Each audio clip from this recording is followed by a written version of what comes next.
look at these guys online, the black conscious community, talking about let's take up arms. You're not going to do it against Esau. All right, you're just not. You ain't backed by the Most High or Christ. All right, you're going to get destroyed. That's just what it is, okay? That's why you can drop the bomb on you, you know, in Black Wall Street, because you didn't do it under the Most High. It's just plain and simple. You got to be under the heads of the Most High, Ahai Hashem Yeshai, all right? Otherwise, it's not going to work. Nothing is, okay? Keep reading.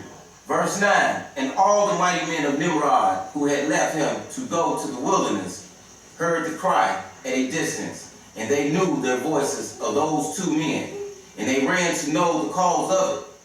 When they found their king and the two men that were with him lying dead in the wilderness, and when Esau saw the mighty men of Nimrod coming at a distance, he fled and thereby escaped. And Esau took the valuable garments of Nimrod. He took the valuable garments of Nimrod. Remember this. He took the valuable garments of Nimrod. Read. Which Nimrod's father had bequeathed to Nimrod, and with which Nimrod prevailed over the whole land, and he ran and concealed them in his house. Right, so it says Nimrod, in which Nimrod prevailed over the whole land. So what's significant with the garments that he actually took off of them? All right, we're going to see right now. Let's go to Jasher chapter 7. Look at Jasher chapter 7. What's up with these garments that Esau took from Nimrod, all right, that his father gave to him? All right, Jasher chapter 7, we're going to start at verse 23. All right, Jasher chapter 7, verse 23. So these garments, all right, this was a, you know, when I first heard it, it was overseas. I mean, you know, it was like, wow, okay. Now I see why Esau has, you know, a lot of his power. All right, let's start reading. Jasher chapter 7, we'll start at verse 23. 23. And Cush, the son of Ham, the son of Noah, took a wife in those days, in his old age, and she bare a son. And they called his name Nimrod, saying, at that time the sons of the men again began to rebel and transgress against the Most High. And the child grew up, and his father loved him exceedingly, for he was the son of his old age. Right, he was the son of his old age, all right? So he loved Nimrod, and that's the Nimrod, when you read, he was the king around the time of the Tower of Babel, all right? When they started to build the Tower of Babel, he was a king at that time, all right? So all people float. That's why he said he was a mighty man at this time in the earth. These garments had a lot to do with it, though. Let's keep reading. And the garments of the skin which Ahai made for Adam and his wife. So the garments which the Most High made for Adam, and how did he make the garments? Why? Because they sinned. The garments got made with the animal that was dealt for the sacrifice. The blood had to be. So this is the first sacrifice on the earth right here. The garments that the Most High had to make for him is the skin of those animals. So what? They're covered with the blood, all right? But that's the whole other topic. Let's keep reading. And the garments of which the Most High made for Adam and his wife when they went out of the garden were given to Cush. For after the death of Adam and his wife, the garments were given to Enoch, the son of Jared. And when Enoch was taken up to the Most High, he gave them to Methuselah, his son. So the garments are being, so it's significant of some of these garments. They're being passed down from son to son. All right, read. And at the death of Methuselah, Noah took them and brought them to the ark. And they were with him until he went out of the ark. And in their going out, Ham stole those garments from Noah, his father. It says he stole them. Ham stole them. Why? Because really the garments were supposed to go to Shem. All right, but he had to steal them. All right, read. And he took them and hid them from his brothers. And when Ham begat his firstborn Cush, he gave him the garments in secret. And they were with Cush many days. And Cush also concealed them from his sons and brothers. And when Cush had begotten Nimrod, he gave him those garments through his love for him, and Nimrod grew up. And when he was 20 years old, he put on those garments. Put on the garments now. He's 20 years old. Go ahead. And Nimrod became strong when he put on the garments. You see that? Nimrod became strong, which means there's certain power that comes with the garments that you have on. All right? So now, you can see that the one that Esau stole, he stole the garments from Nimrod. They give you power, all right? So, is it by chance that he still has the garments today? more particularly Amalek. There's some, this type of information they're not going to tell you. That is some all the way from ancient 5,000 years ago, a certain garments that's being kept. All right, that has certain power when you put them on. We read it right here, the history. Let's keep reading. And Nimrod became strong when he put on the garments, and the Most High gave him might and strength.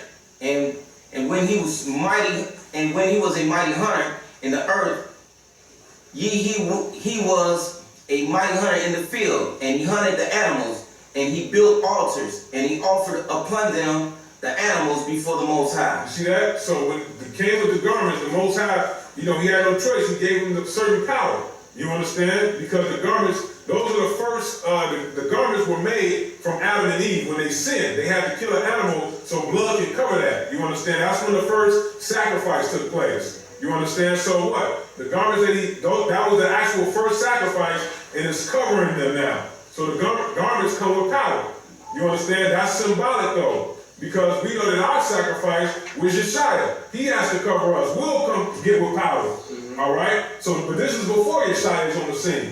So the blood that's being spilled, when blood gets spilled, you cover yourself now with the person that actually got sacrificed. That was the first one, the very first sacrifice. We're covering ourselves with the ultimate sacrifice though. If I'm trying to put it in a good analogy so you can understand. All right, so that was a sacrifice that was actually covering them. That's why they got more power. All right, keep reading. And Nimrod strengthened himself, and he rose up from amongst his brethren, and he fought the battles of his brethren against all their enemies round about. And the Most High delivered all. That's it on that. Let's go back to Joshua 27 now. The book of Joshua chapter 27. Let's start at verse 11 again. So now we see that Esau, when he cut off Nimrod's head, he put he stole the garments, all right, that gave Nimrod power. Because Cush stole them from Noah. All right, those garments were supposed to go down to Shem, really. All right, so this is history that's not going to be in your Bible right here. All right, but it still links up with the scriptures. We're gonna show it. All right, that's how you can kind of put it together because Genesis is really just an overview. They didn't give a lot of details on what's going on. But you can read it and tell that it still links up preceptly with the scriptures. All right? Let's go back to Joshua 27 and 11. Joshua chapter 27, verse 11.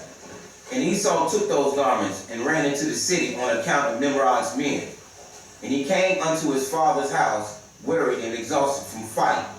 And he was ready to die through grief when he approached his brother Jacob and sat before him. So he's just coming from this battle now, and he's coming back to his house. He's coming to meet his brother Jacob. All right, read.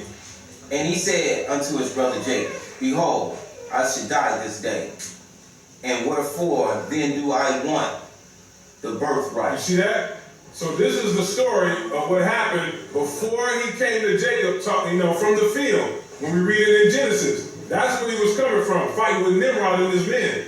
All right, that's why he was like, man, I'm about to die this day. Why? Because he was a great hunter, but Nimrod was too. So that was a real battle out there. All right, when you read in Joshua, that's why he was like, man, I'm gonna die. Because why? I mean, don't think that it was just an easy fight. No, he got stabbed and cut and everything. You understand? So it's like, man, dude, I'm about to die. I need something to heal me right now. All right, with what? The herbs that was always passed down from Adam to his sons to Noah, now to Abraham. Those certain herbs that came from the boat. Why? They got them from the Garden of Eden. So they had healing powers. You understand those herbs back then? So he was like, listen, feed me with this so I can heal myself, all right? Keep reading. And Jacob acted wisely with Esau in this matter. And Esau sold his birthright to Jacob, for it was brought about by the Most High. You see that? It was brought about by the Most High. So Most High moving certain spirits. All right, like listen, I'm just going to sell my birthright right here because I'm about to die. Read. And Esau's portion in the cave of the field of Machpelah, which Abraham had bought from the children of Heth from the possession of burial ground. Esau also sold to Jacob, and Jacob bought all this from his brother Esau for value given. For value given, all right? So he even brought the burial grounds that Abraham had purchased, all right? When you read some more stories in Joshua, it tells you about how Abraham purchased certain burial grounds around the land of Canaan, all right? But really it was our inheritance anyway, you understand? So bury his wife him there, but he purchased that ground. Esau had a certain portion of it, but he ended up selling that too. You understand? So none of this, but Esau is in the hand of Israel. All right, because he ended up selling it. Read. And Jacob wrote the whole of this in a book, and he testified the same with witnesses, and he sealed it. And the book remained in the hands of Jacob. And the book remained in the hands of Jacob. So this is the in-depth detail on what's going on with Jacob and Esau right now. He came in from the fight with Nimrod, took his garments, now he's about to die. He just sold his birthright. Which, he probably was like, listen, well, I got these garments right here. I got Nimrod, so I'm going to have power anyway, so whatever with the birthright. That's what he's probably thinking in his mind. I mean, I don't know, because it's not written in the scriptures, but I'm just guessing that he knew that the garments had power. It was nothing for him to sell his birthright then. Like, who's going to take these garments from me? You understand? I have the power now. Which the power, it does come with that. All right? So, but that wasn't, the Most High, he lets you think a certain thing until the very end. All right? So that's the whole battle. Now let's go to the book of Jubilees. Let's go to the book of Jubilees. All right? Let's go to the book of Jubilees, chapter 25. All right?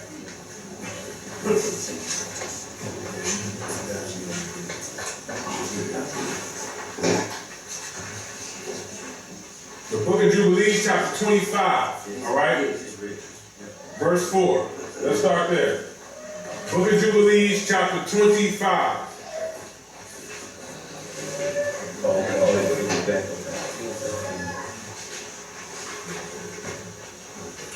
The book of Jubilees, chapter 25, verse 4. Let's read that.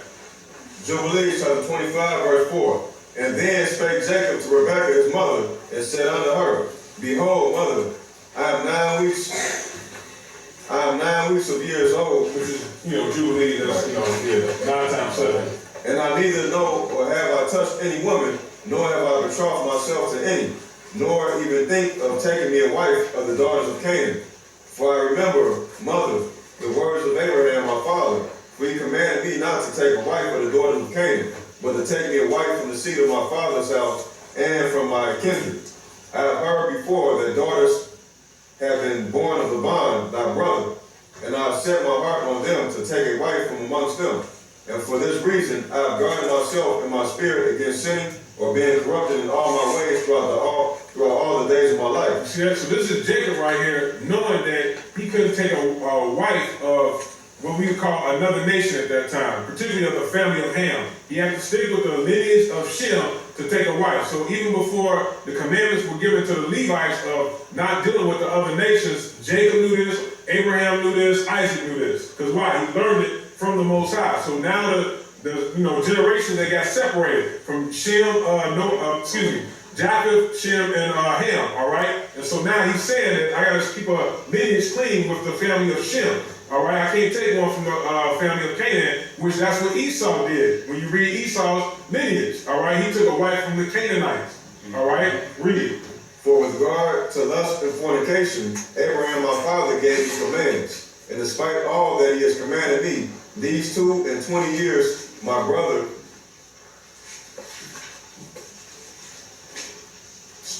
striven within me, and spoken frequently to me and said, My brother, take to a wife a sister of my 2 wives. So this is Esau. He said, my brother's been trying to get me for these 22 years to take a wife of my sister of these 2 wives. So a wife of, his wife and their sisters. Like, take, one of their sisters of my wife. So meaning the Canaanites, all right? This is what Esau is trying to, tell Jacob, all right? Read. But I refuse to do as he has done. I swear before thee, mother, that all the days of my life I will not take me a wife from the daughters of the seed of Canaan, and I will not act wickedly as my brother has done. I will not act wickedly as my brother has done. So not only did he sell his birthright, he also took him a nation that he wasn't supposed to, all right? The Most High never ordained that. So Shem was supposed to stay within the line of Shem, all right? Esau is from Shem, all right? That's why we're, this whole little debate, why we're closer to, them than we are the so-called Hamites, or what we call other dark nations, all right? Other Africans that's in Africa right now. But a lot of our people are in Africa. And what we mean by Hamites, like the Egyptians, all right? The ones of Libya, Somalia, what's another, Ethiopia. You understand? Those are Hamites. Okay? Some of our people are still in those areas, but predominantly they're Hamites, all right? We're not of that.